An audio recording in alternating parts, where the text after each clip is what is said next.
so good evening. I'm the budget director, Michelle Venditta. Tonight, I will introduce discussion of the fiscal year 2025 budget for your adoption. The 25 recommended budget is $2,074,346,000. The county manager budget includes a 51.505 cent property tax rate, 36.3 cents funds operating expenditures, and 14.75 funds long-term debt and capital funding. This slide represents the ordinances for adoption that are included as attachments for your approval in accordance with the North Carolina Local Government Budget and Fiscal Control Act. Ordinances serve as the official record of the county's annual balanced budget for all government and proprietary funds. This slide lists all of the operating budget ordinance you'll be asked to approve, and then the next slide reflects the listing of the capital improvement and special revenue funds and their amounts for adoption. I'm short and brief for a relatively long evening. Please pose any questions or I will pass the discussion to you in your budget consideration. Commissioners, are there questions for Michelle? All right, seeing none. I believe that the Vice Chair has some comments on behalf of the process that this board went through to make these decisions. Vice Chair? Yes, thank you.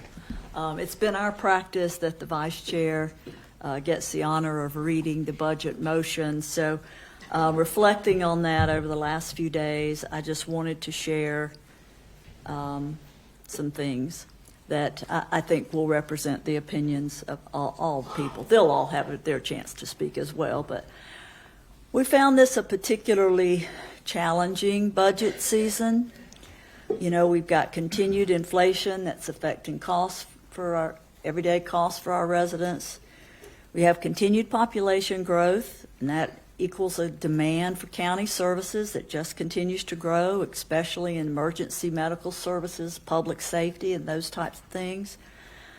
As you know, our high housing prices just keep going up and up, and that's as much anything a function of growth and the problem with supplying demand that we currently have with housing. And everyone knows we had a property revaluation this year and experienced the sticker shock from that, which is real, unprecedented increases in housing values in the last 4 years.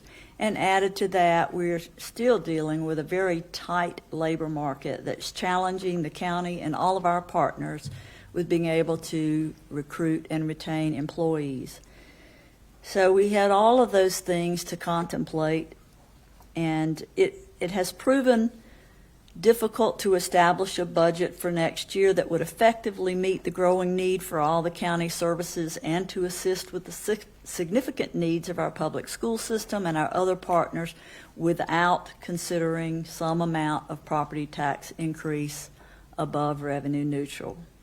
We heard the concerns of people in our community, those that are struggling, those that are on fixed incomes, and I think it's fair to say that we do not take this lightly. I wanted to point out that we requested and received from our staff a list of potential items that could be cut back or delayed from the manager's budget. We also reviewed various considerations for using some of our unassigned fund balance to fund some of the operating budget. We thoughtfully considered the expansion request from Wake County Public School System, and we reflected on all the thoughtful public feedback we received. Throughout the last week and a half, we have had many one-on-one conversations and back and forth amongst board members. We debated the various items that the manager was able to put forth that we could consider cutting. All of those would still come with opportunity cost, and we, had some folks who were willing to cut some things, but we didn't have enough consensus around that. So I would say in the end, we've landed at a place where we're going to make minimal changes to the recommendations by the county manager for county operations. We also had differing opinions on using any of the fund balance to cover planned expenditures, and we all understood the pitfalls of using fund balance to cover recurring expenses, so that is not being proposed for next year either. We worked really hard to reach consensus on the increased support for Wake County Public School System that we felt we could absorb this year, acknowledging that it will not fill all the gaps. I felt this process was more painstaking than the other years that I've been on this board, and I felt it was important to share with the community some of the thought processes and twists and turns that we went through that have brought us to the place that I will offer the following proposal that I believe represents the consensus of this board. I move that the Board of Commissioners adopts the following fiscal year 2025 budget-related ordinances that reflect the county manager's recommended fiscal year 2025 budget as revised.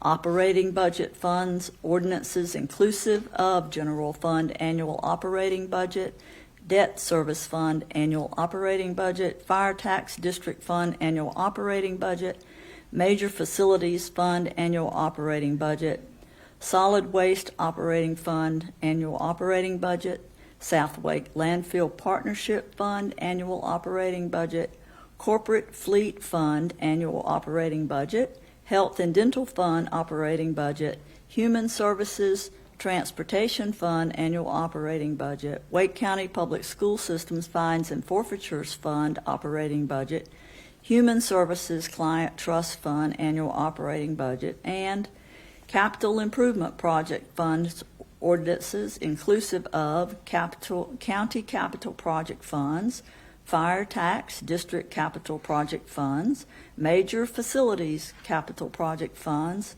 solid waste capital project funds, housing capital project funds, Wake Tech Community College capital project fund, Wake County Public School System capital project fund, and special revenue project ordinances inclusive of housing, affordability, and community revitalization fund project ordinance, capital area workforce development fund project ordinance, grants and donations fund project ordinance, also the position and authorization, classification, and compensation ordinance. All of these ordinances are approved as amended by the following: increase of $9,345,000 to the Wake County Public School System for a total increase of fiscal year 2024 of $58,345,000, resulting in a total Wake County Public School operating appropriation of $702,607,316. An increase of $80,000 to the Legal Support Center for a total increase over fiscal year 2024 of $111,000, resulting in the total Legal Support Center appropriation of $401,338. To be funded through an increase of $8,233,000 in property tax revenue, which requires an increase of 0.3 cents to the county manager's recommended property tax rate for a total tax rate of 51.35 cents per $100 of property tax valuation, and a $1,192,000 reduction in county operating expenditures, including the removal of funds for the replacement of emergency medical services ambulance stretchers, for a resulting total general fund appropriation of $2,082,579,000. The recommended county capital plan will be amended to redirect $1,113,000 in capital reserves to the purchase of replacement emergency medical services ambulance stretchers within the county capital improvement program project funds. So moved. I'll second that. All in favor, please say aye. Aye. Aye. Any opposition? Whoa. Any opposition? Hearing none, it passes unanimously. Commissioners, do you have comments about the budget, about the process, or about anything that the Vice Chair just said? Happy to hear comments. Commissioner Mile.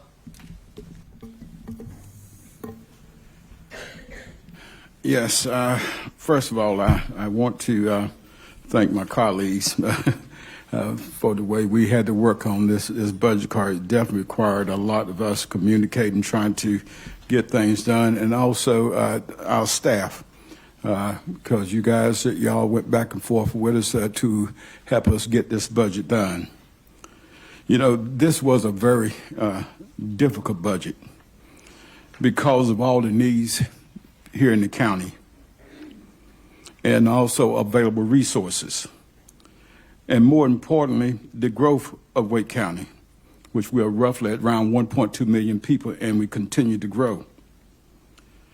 I truly empathize with the staff at Wake County Public School. As a retired state employee, I understand in terms of what you having to deal with. During the time that I worked in state government, I had a part-time job. My wife had a part-time job. And I was also serving in the North Carolina National Guard during that period of time. You know, because when we look at our total budget, nearly half of our proposed $2 billion budget is dedicated to education for Wake County Public School System, Wake Tech Community College, Smart Start, and income-eligible preschool, which we refer to as our Wake 3 School program.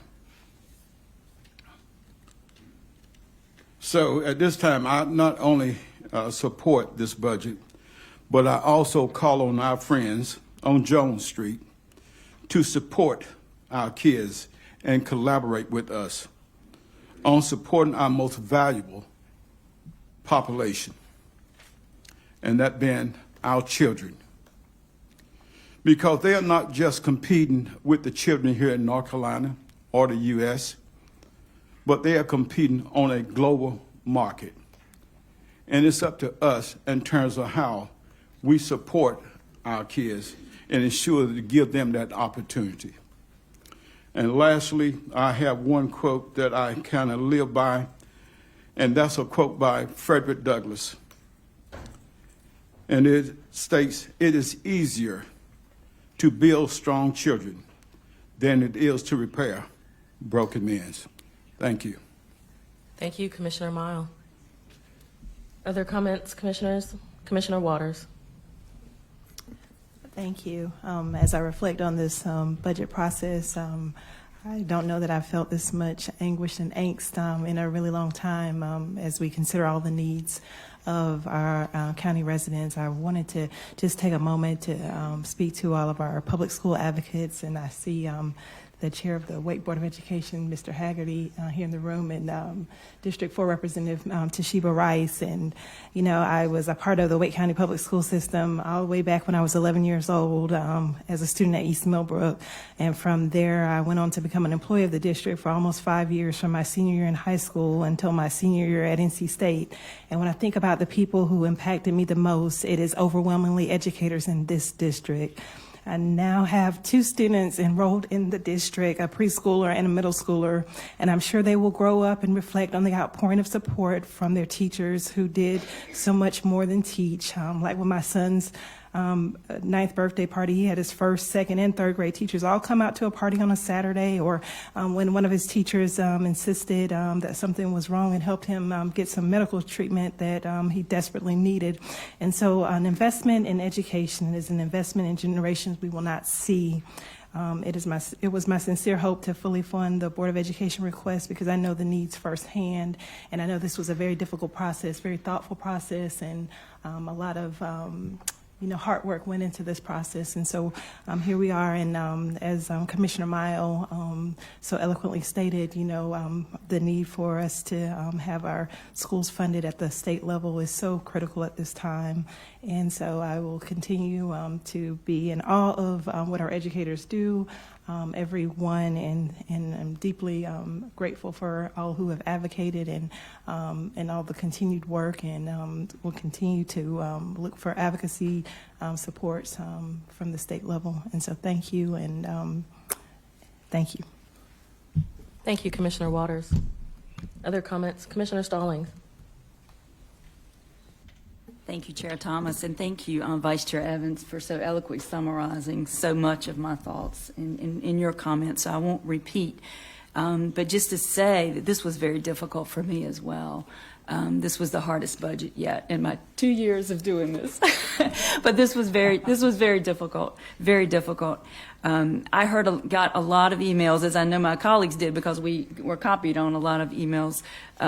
Many that said, please fully fund the Wake County Public Schools, what the Board of Education is asking for. Please, it's okay to raise my property taxes. We also got a lot of emails that said, please don't raise our property taxes. Finances are very tight in our family. We live on a fixed income. And then we got those in the middle that said, please support our schools, raise our taxes somewhat. So we heard from a lot of constituents who had a lot of comments, and I took them all very seriously, and I think this board took them all very seriously. And I just want you all to know that. We have a lot of responsibilities, and I think you all know that. We have to think about public safety, EMS services throughout the county, fire services, sheriff services, recruitment and retention of staff, public health, public mental health, child protective services, our foster care services, homelessness and housing. You just heard a wonderful presentation about affordable housing that we want to continue to move forward. Since 2019, we have preserved or created 3,500 homes of affordable units here in Wake County, and we have a goal to build or preserve 2,500 more by 2029. We have responsibilities to our veterans, to our county libraries, to our parks and nature preserves, and to farmland preservation.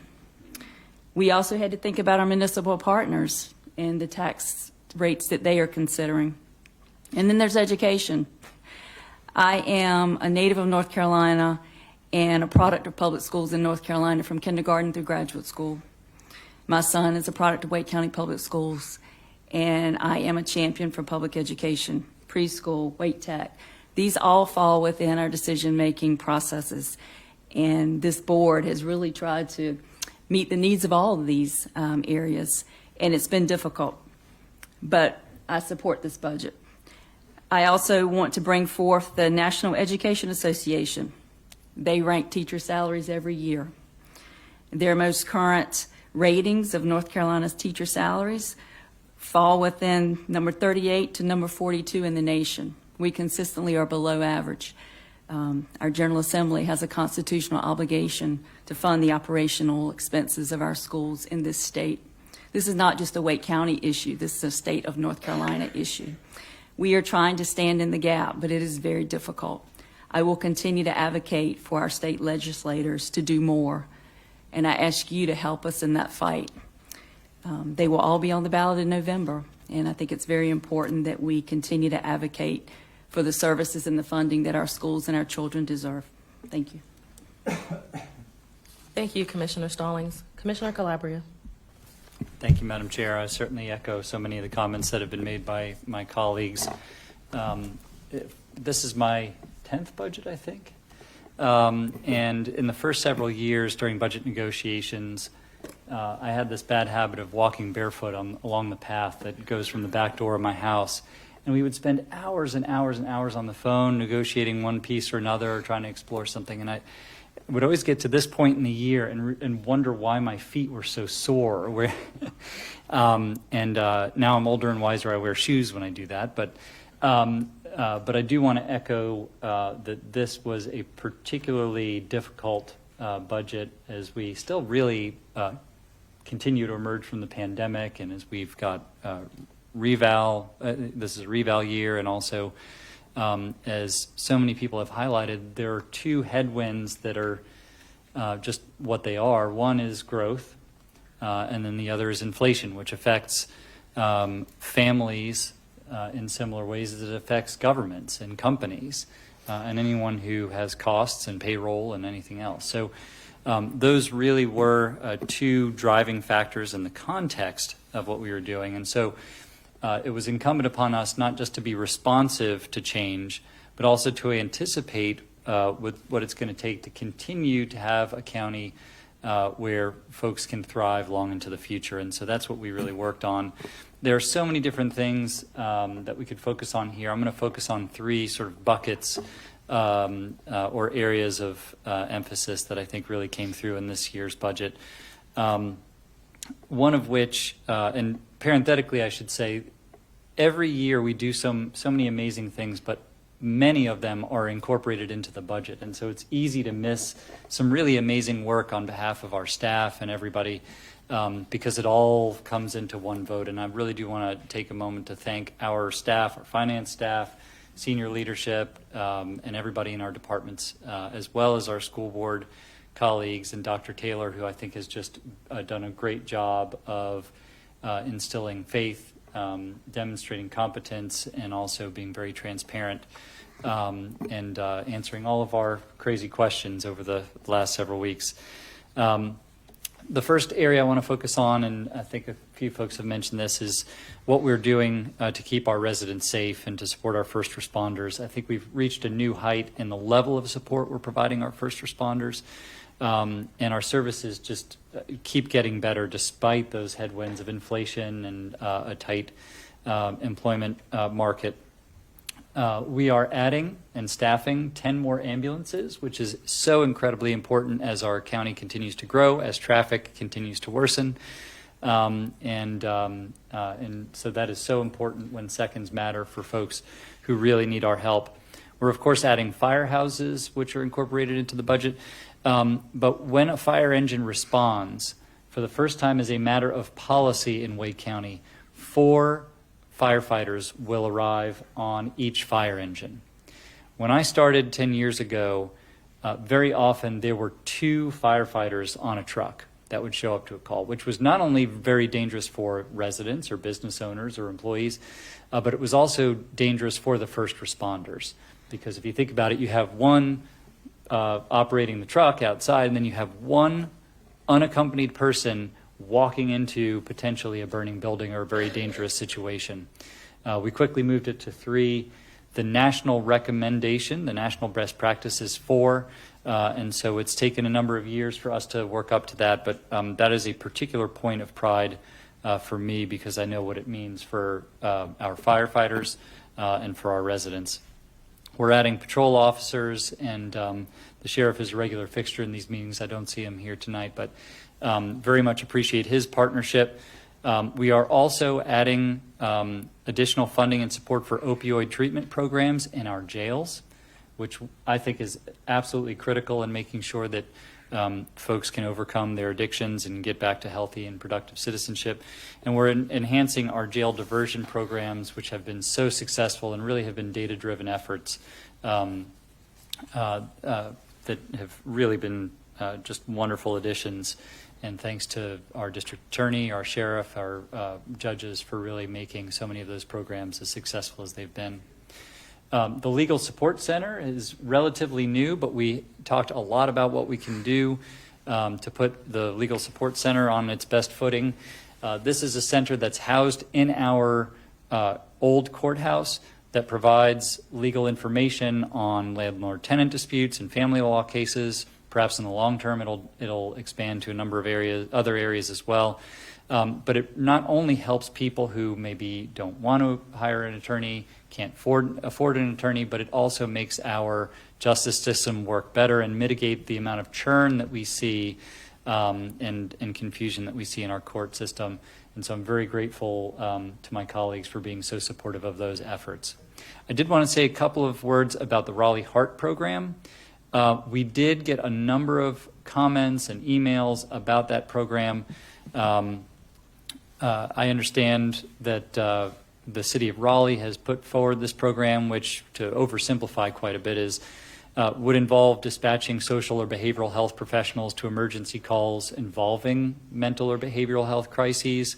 We have not talked a lot about it in open meeting, but I want folks who did talk about those issues or who care about those issues or that program to know that we have not been ignoring that issue, and in fact have had a great number of internal conversations. I know I've talked to our staff and many others about this as well.